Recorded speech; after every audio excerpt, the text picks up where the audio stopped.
Greetings from the land of unlimited speed limits as I'm about to overtake this van in the middle lane and do 140, 150, 160, 170, 180, 180, 190, 207 kilometers an hour, and there's a slowdown, so I have to slow down. But this was fun. I am in Germany, in case you haven't realized, and I have to just slow down because the speed limit now is 80 kilometers an hour. Autobahn is not full of unlimited speed limits, I've got to tell you. Anyways, I am in a 2019 Mercedes C220 diesel, and this is a station wagon. I've got to tell you, I love this car. So the 2019 C-Class was slightly redesigned for this model year, which includes slightly different front and rear bumpers, interior upgrades, but most importantly, you've got this brand new 2-liter 4-cylinder turbocharged diesel engine that produces 195 horsepower and 295 pound-feet of torque.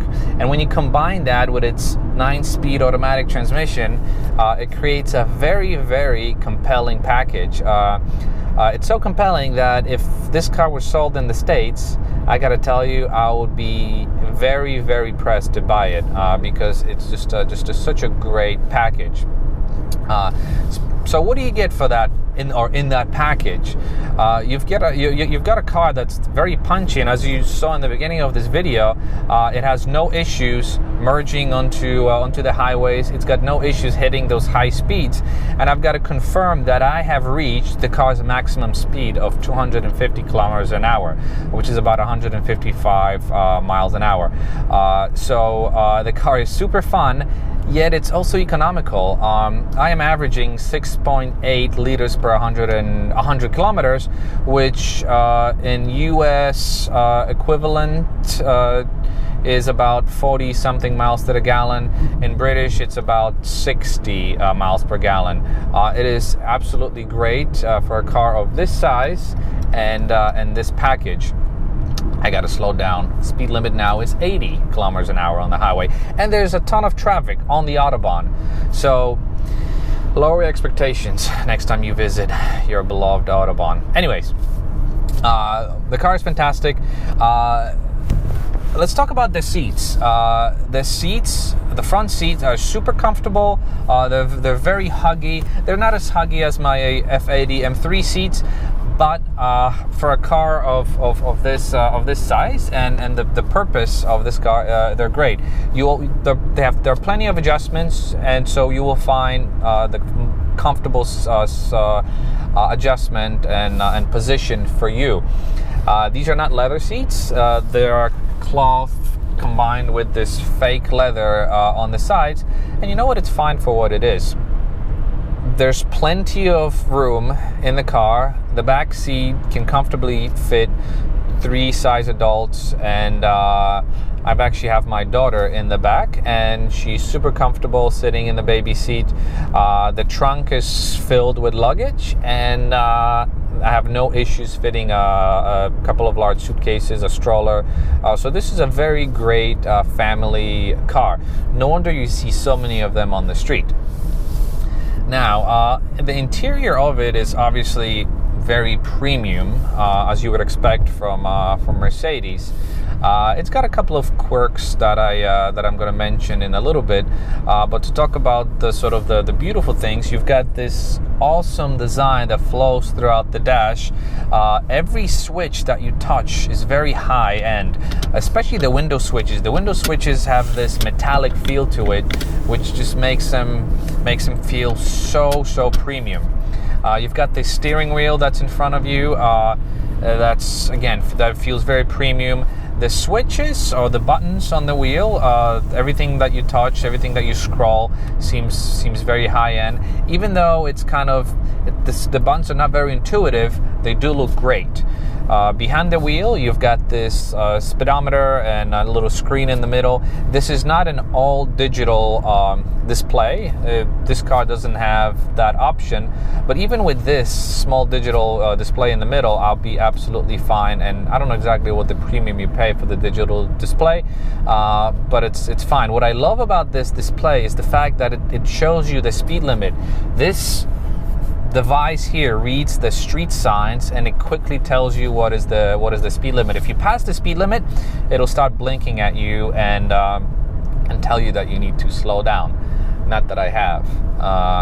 Actually, I have. I got flashed twice, so I'm expecting some tickets to come in the mail. Anyways, moving on to the right-hand side, this digital screen in the middle, and let me turn it on just to show you. From a design perspective, this is an optional 12.6-inch screen that you can get in this model, and it's very high-end. I love how wide screen it is.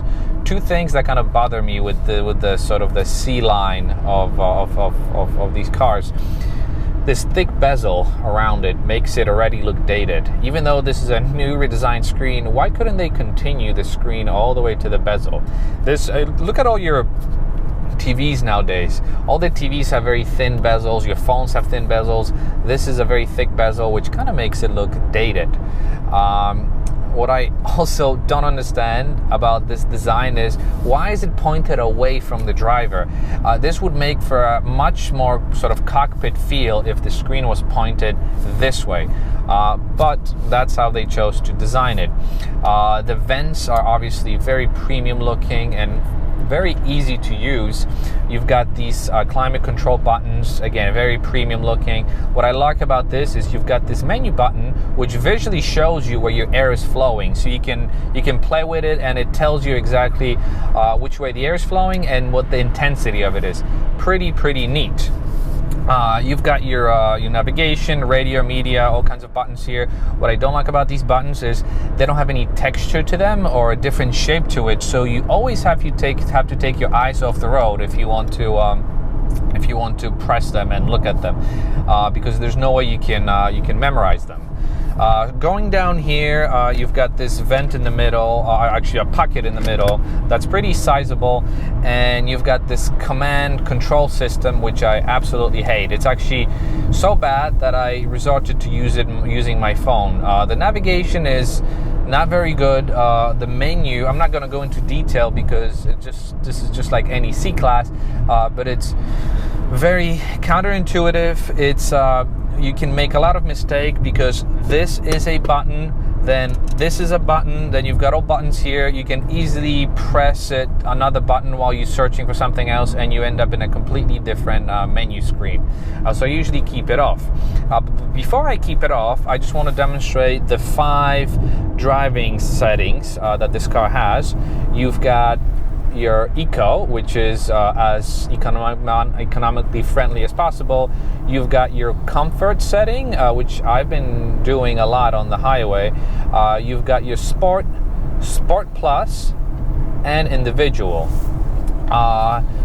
You do notice a bit of a difference in each setting, but the setting is not dramatic.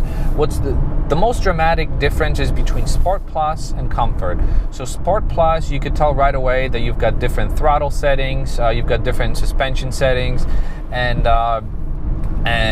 it's actually kind of cool that a car of this caliber allows you to make these adjustments.